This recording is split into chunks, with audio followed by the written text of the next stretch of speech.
Hi friends, welcome back to my channel. If you're new, my name is Emily. Today's video is really fun. I have 4 thrift flips and DIY projects.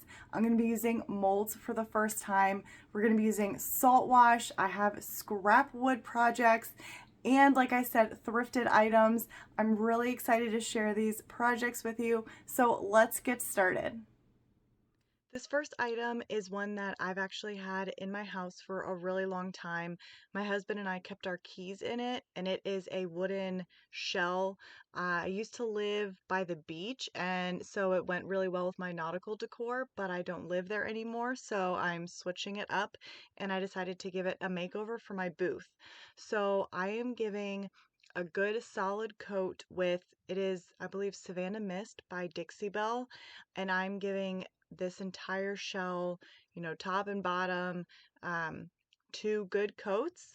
And once it dries, it's because I'm making a base and I'm going to be doing layers. So once that dries, I am going to do my second layer, which is going to involve salt wash, which if you guys have been watching my channel lately, you know that I am really enjoying using the salt wash because of the wonderful texture that it brings. So this next color, I cannot remember the color blue, but it is from Waverly, and it's just like more of like a darker turquoise.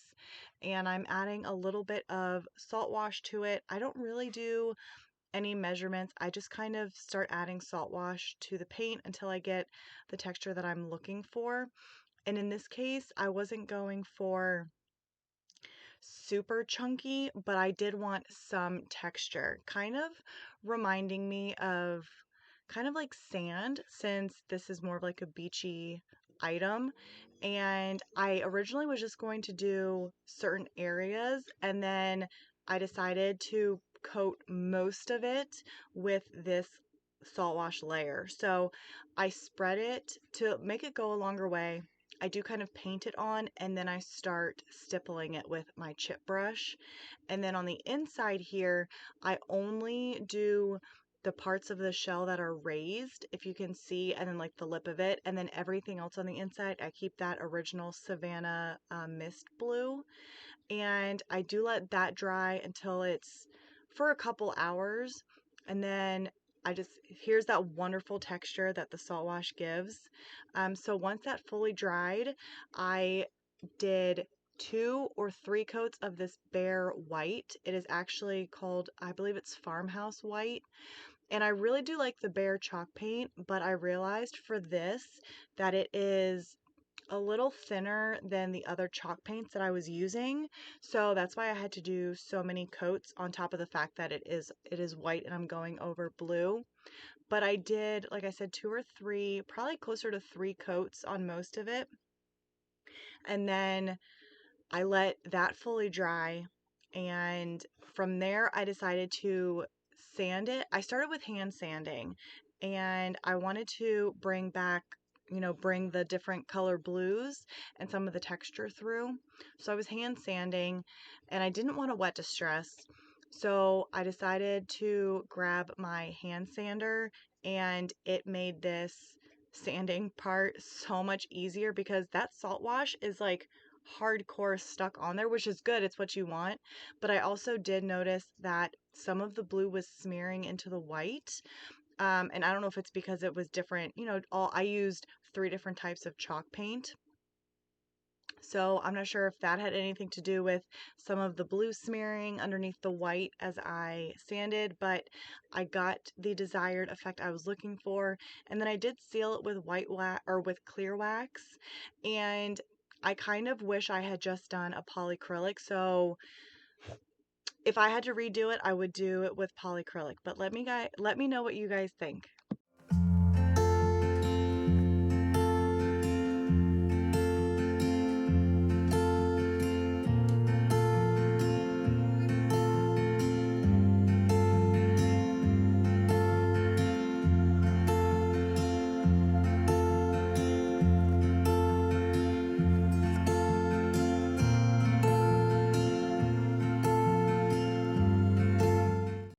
For this project, we are using one of these wooden like banister spindle pieces that I recently thrifted.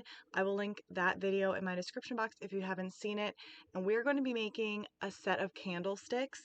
And I figured out where I wanted to cut them. I wanted one a little bit shorter than the other.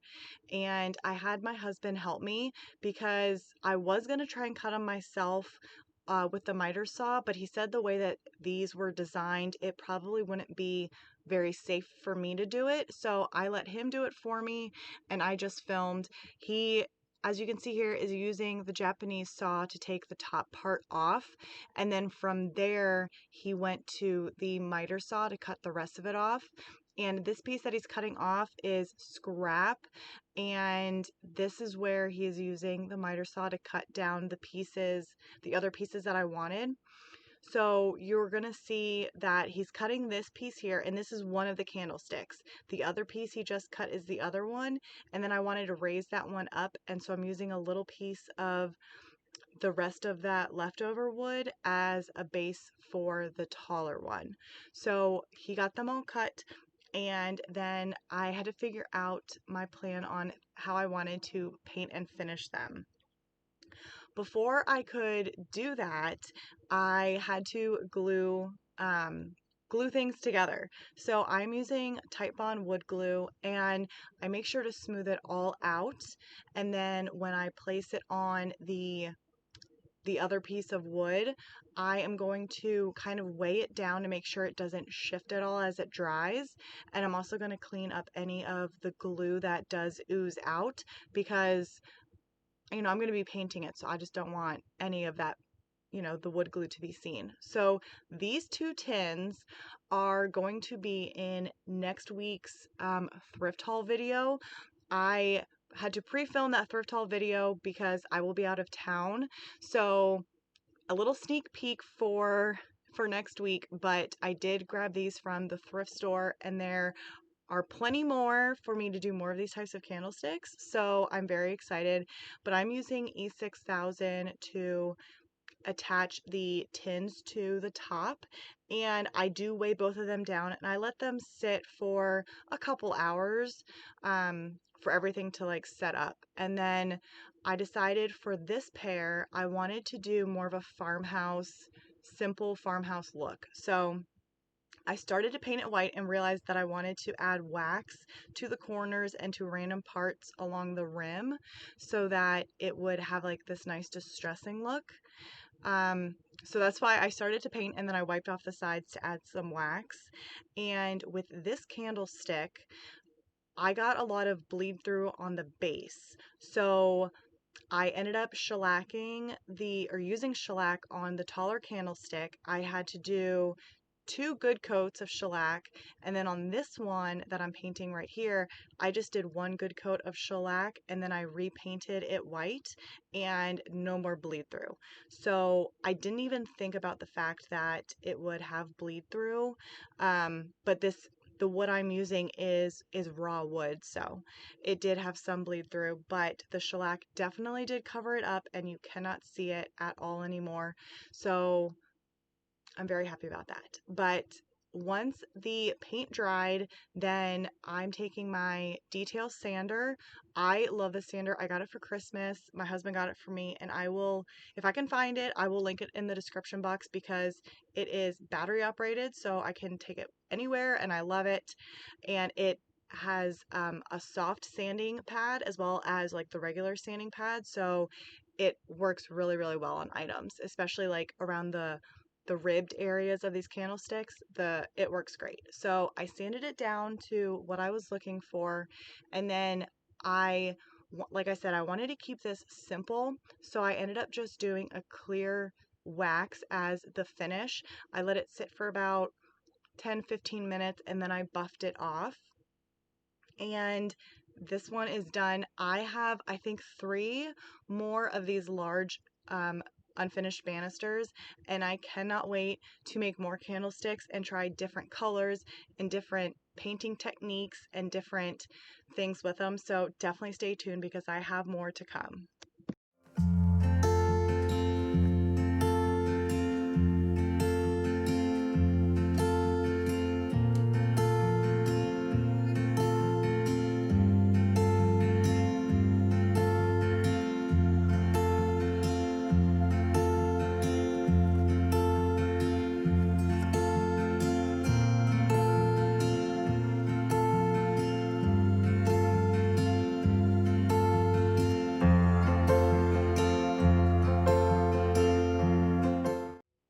For this project, we are going to be using a leftover cabinet door. I have done one of these in a recent video, but I'm doing something different than the last one that I did, but I'll link that in the description if you guys are interested to see what I did with the other cabinet door. But these wood planks that I'm using are actually scrap pieces of wood that my husband had. One side has been clear coated. The other side that you're looking at is raw and unfinished. So I measured the back side of the cabinet door and I am trimming all of those trim pieces down so that I can attach them to the back side of the cabinet door. So we're gonna have kind of like the wood shiplap look poking through instead of what I've done in the past. So I will tell you, I made this more difficult for myself. So if you have a cabinet door and you are wanting to do something very similar to this, but in your own way, do not attach, you can, but I would have found it easier to not attach these before I continued on. So I will just tell you here, once I lined everything up, I did attach the wood to the cabinet door just using my pin nailer. I ended up doing 3 pin nails on each piece to ensure that they really weren't going anywhere. But the reason why I'm saying I wouldn't do this first is because I wanted to stain the wood. So because I had attached it first, I'm using this sponge brush to get up underneath the raised area so that, if someone's looking into it, they're not going to see unfinished wood. It'll be completely stained. So it wasn't a big deal. It wasn't difficult at all, but if you like to make things a little bit easier for yourself, maybe stain the pieces first and then attach them with a pin nailer. So I wanted to show you this because I did shake the stain can before I opened it and it wasn't really applying very well, but I was down closer to the bottom. So my husband said to stir it really well, and once I stirred it up really well, then the stain applied like normal. So if you're finding that the stain isn't adhering very well, try stirring it instead of shaking it. Um, that was just something that I found very helpful when my husband was out there helping me. And again, another reason why I could have made this easier for myself was I wouldn't have had to tape anything off. I can be a messy painter. If you're not a messy painter, then you don't have to worry about this either. But I am using this really, really pretty gray from Dixie Belle. I cannot remember the name of it. If I can remember to put it in on the screen here, I will. But I really love this color. It is a very soft, light gray, and I think it complements that stain really well. And by the way, the stain I was using was called Honey by Minwax. And all I did was one good coat of the chalk paint, and then once it fully dried, I did take my detail sander and I sanded the edges, and I sealed this up with the polycrylic. I believe it was the ultra flat polycrylic by Minwax because it's water based. And I really do like the ultra flat, even though you can tell that it's, a polycrylic versus a wax. The ultra flat is better than like a satin if you're trying not to have any type of sheen at all. So I just did one coat, I let it dry, and this stuff dries really, really fast. So it made this project go even quicker. And I had this leftover wreath from Hobby Lobby. I got it half off, and I'm just attaching this twine to the lip of the frame, and this piece is done. So let me know what you guys think.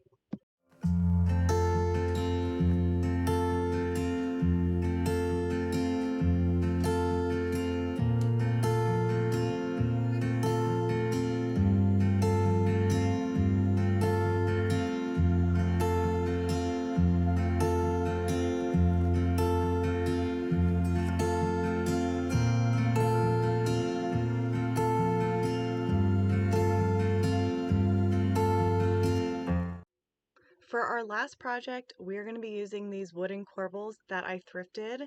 I got them for $3 and I'm going to turn these into bookends. I wasn't sure at first how I wanted to do them, and then I really have been wanting to try using molds. I've never used a mold before, so I decided to order some molds and some clay and to give it a shot. I ordered the molds from Amazon and they are the Redesign by Prima brand. I did enjoy working with these molds, and I did order another set. They just didn't come in time, and I really was hoping to use those for this project, but I made do with what I had. So I know you're supposed to use cornstarch to prevent sticking of the clay to the mold. Well, I didn't have cornstarch, so I used baking powder, and the baking powder worked great. So I'm going to stick with that for now. The brand of clay I'm using is the DOS clay. Again, this is my first time, so I did enjoy working with it, and we'll continue to work with it and see how it goes. But I did struggle a little bit with putting the clay like into the mold and like smoothing everything out. So if you have any tips or tricks, please let me know in the comments. I love learning and I will continue to learn because I will be using molds in the future. But I do eventually get the mold smoothed out, and there is a little bit of like a rim, so I was able to, rub my finger across the mold to get rid of the excess clay, and it just took me some time because this is something I've never done before, but I did eventually get everything smoothed out and cleaned up, and when I flipped it over, it came out perfectly fine. There was no issue with it, so I really did like working with it. And then I decided in the end that I was going to cut it in half sort of, so that I could make an L shape with the mold to be the same shape as the corbel. So I cut off the leaves on one side and attach them above it, as you can see right here. So I do the same thing with the other one, and I'm going to attach the stamps. I'm going to attach the molds to the wooden corbels using Titebond wood glue. I was going back and forth if I should use the wood glue or if I should use the CA glue. I've seen people do both. I had both of them next to me and I had already used the Titebond earlier, so I just went with the Titebond. And it worked perfectly fine. I don't think I pressed hard enough. There was, like, once it dried fully, you could kind of see where part of it was raised up, but it's okay. This is my first time. It'll get better from here. So I did let them dry for probably like 3 or 4 hours before I moved on to painting. I didn't let it sit fully overnight, and there was no cracking or any issues. So I was really happy about that because I'm impatient and I didn't want to wait overnight. But I'm using Heathered Gray from Dixie Belle as the base color, and this kind of changed a little bit as I was going. So originally I was just going to paint this with the heathered gray as is and then do some type of like white wax or dry brushing on it. But then once the paint dried down, the wooden corbels, they had some imperfections in them. So I decided to add for my second coat of paint, I decided to add some salt wash to it to give it some texture. And I'm really, really happy that I did that because when I did end up doing um, the white wash over top of it, you got all of this extra texture that showed through, and it did make it look more concrete like or cement like, which I really was going for in the first place. So I'm glad I added salt wash to it. And this mixture is definitely looser than the mixture that I used on the first project. So that's why I'm saying, like, you can kind of just make the mixture as textured as you want it to be. So I am applying it. I'm trying to like keep dabbing it so that there is some raised areas, but I'm also trying to make sure that I can get full coverage with the salt salt wash mixture. So I do that fully on both of them and I let it dry. And then from there, I am going to white wax it, or not white wax it, do a dry brush with white chalk paint. And it brought out, like I said, all of the details, and I really, really like how it turned out. I will give another disclaimer here. Once I was done with it, I felt like it was missing something. So, but at the time I didn't think it was missing anything. I was really happy with it. So you'll see here, I finished dry brushing it and then I do clear it with white wax.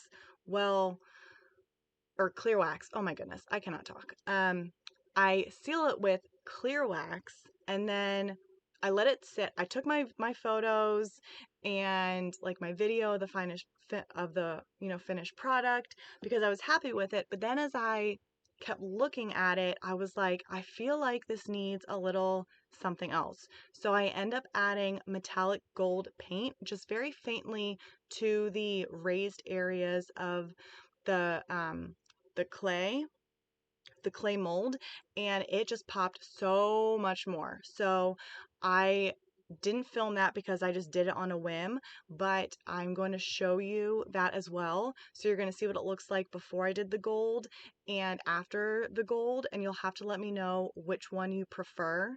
And I also realized I forgot that once I added the wax, I did add some Dixie Belle dirt to some of the areas, especially around the mold, to make it look older and aged as well and give it just another layer of color and texture. So I do have that as well, but definitely let me know in the comments which one you prefer. Do you prefer it as is here with just the white paint and the dirt, or do you like the addition of the metallic gold paint that I did? So I can't wait to hear. I love them both, but I think the gold just took it up a notch.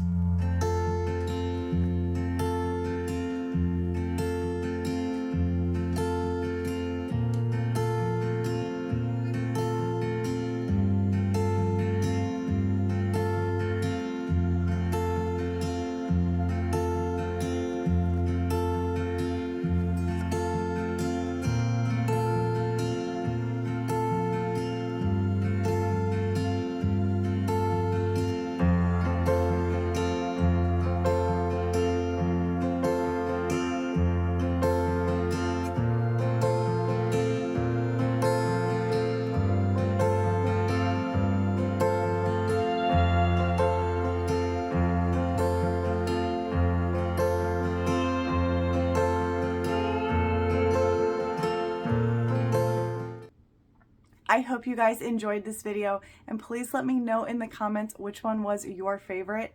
I'm really excited about those candlesticks, and I'm so happy that I got 3 or 4, or maybe did I buy 5? Now I can't remember. But I have several more left, so I'm going to definitely be turning those into candlesticks and trying new things with them. So I'm really looking forward to those, and I hope that you guys are too. Definitely let me know in the comments if you have any tips or tricks for using molds. You guys got to see me using it for the first time, and I think it went pretty well, but I know that there's definitely room for improvement, which is why I love crafting and I love learning new techniques and trying new things. So let me know any tips and tricks. And if you liked this video, please give it a thumbs up and please consider subscribing. It really helps my channel when you like it and leave comments, and I love interacting with everybody. And like I said, learning new things. I have learned a lot on this channel, and I've had some suggestions that I do actually still want to try. I just haven't done it yet. So I am looking forward to reading your guys' comments and chatting with you guys. So please leave me a comment and say hi. Have a wonderful rest of your week, and I will see y'all in the next video. Bye, guys.